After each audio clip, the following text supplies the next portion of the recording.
lên xem à? Đâu xem súng à? Không xem súng à? Đứng lên xem súng như thế này. Đứng lên không sợ đâu. Đứng lên ghế xem súng con. Ôi đẹp quá. Con nhìn súng kìa. Ấy. Trời đẹp chưa con?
Có đẹp không con?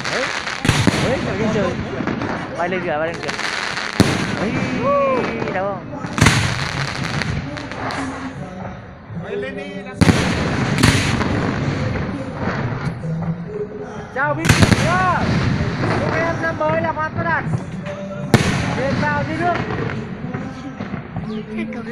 Bà con nhau. Tiền ra dở dọn như cà phê.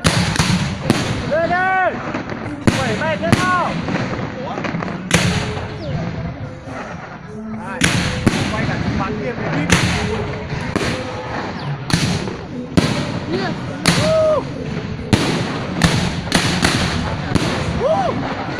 Em ơi. Chốt đi. Đẹp quá.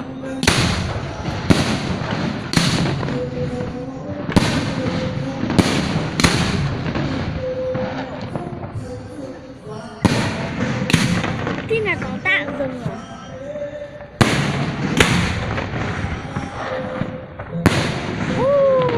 Đẹp quá.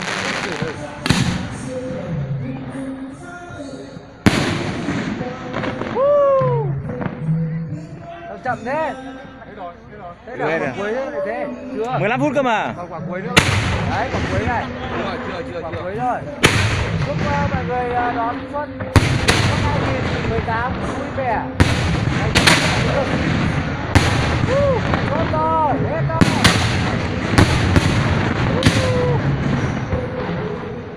Chưa, 11 dàn thôi, còn dàn này nữa mà, còn dàn dưới này nữa mà. 510 mấy quả cơ.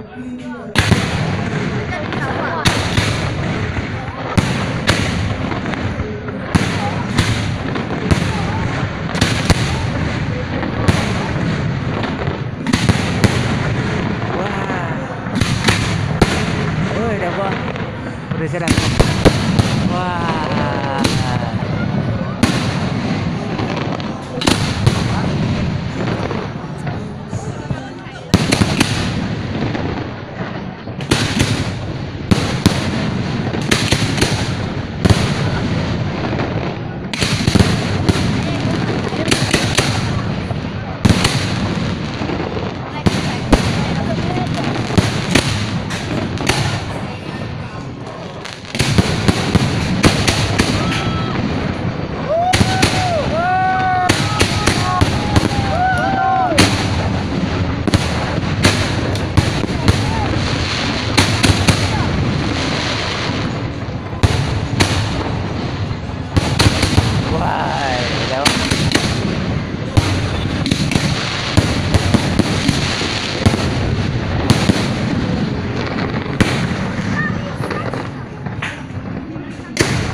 Đây là dàn cối này. Dàn cối rồi. Tầm cao.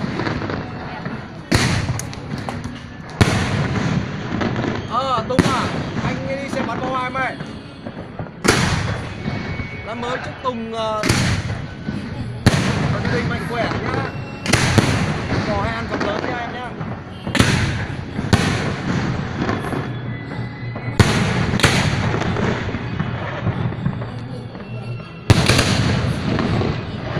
Chốt đi. 28 chưa?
Điệp ơi, từ từ bảo Điệp lưu cho.